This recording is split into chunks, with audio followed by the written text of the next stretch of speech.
A decades-old attack in Framingham. Don't look at me. Don't look at me or I'll blow you away. A case gone cold until two brave survivors turned up the heat. What I want is the opportunity to find him and prosecute him. That's what justice is. And a manhunt that ended with a wild police chase thousands of miles away. Here comes an LAPD officer running up to the vehicle, trying to spike the vehicle. And now the story you haven't heard about the career criminal at the center of it all. So Stephen Gale could blend right in here. Absolutely, anybody can. Anybody can blend in. Tonight, 5 Investigates is uncovering new information about the secret past of a suspected serial rapist. Karen Anderson and our whole team followed his trail to Las Vegas, exposing the hidden life of a man on the run.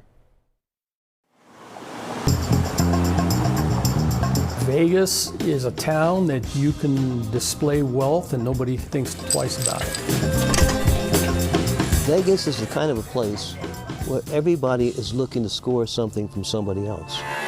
And Vegas is also a city that Stephen Paul Gale called home. I had a practice in Vegas and I had an office. Jack Firm was doing legal work in 2004 when Gale walked in, introducing himself under an alias, Paul Costa, saying he wanted to set up a company. So I told him it cost $1,500.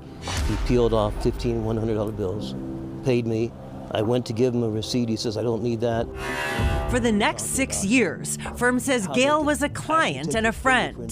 They spoke by phone every other day, and at lavish dinners Gale hosted once a week. 12, 14 of us at a table for dinner, and he would pick up the tab. Firm says Gale was secretive about his own life and appeared to always be working on new ventures. When he was driving in his car, he always had 2 phones. And he could talk on 2 different phones while he's driving. That's how he lived. Mark Medina was the chief criminal investigator for the Nevada Secretary of State. He began looking into Gale after people reported getting scammed after investing money with Gale to build new medical offices in Las Vegas. I was tenacious. You know, I looked at everything. According to this affidavit, this is where Stephen Gale met face-to-face with investors, or about 5 miles away from the Las Vegas Strip. They say he said his name was Paul Costa and was offering them big returns on their money with his new business. You know, he seemed competent. I mean, I think he had a good story. Debbie and Walt Hawkins agreed to meet with Gale after getting a flyer in the mail. He was unremarkable. He just didn't impress me one way or the other in any particular way, so maybe he's just a man that was good at not going noticed. They lost $50,000 and weren't alone. Medina's investigation found Gale defrauded a total of 5 victims out of $205,000. In 2005, Gale was charged with 13 crimes, including racketeering and securities fraud. Medina also uncovered Gale's true identity.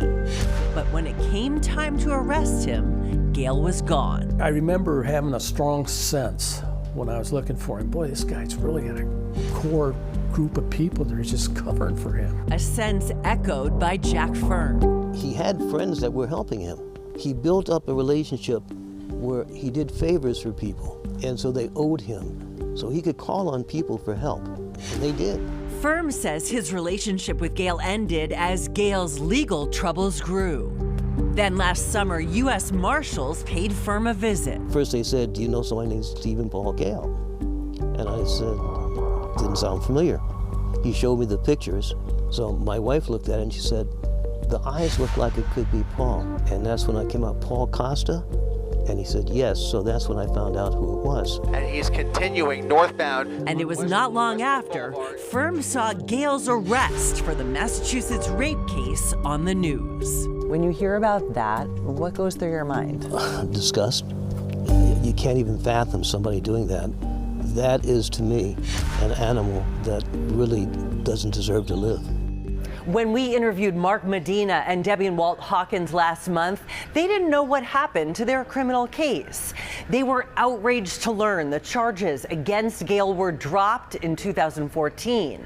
The Nevada Attorney General's office asked for the dismissal because they said Gale couldn't be found. Karen Anderson, 5 Investigates. All right, and Karen Anderson and the incredible story. And the 5 Investigates team has followed the case of Stephen Paul Gale for years. If you have any information or tips for other stories, call our tip line 781-433-4018 or email us at 5investigates@wcvb.com.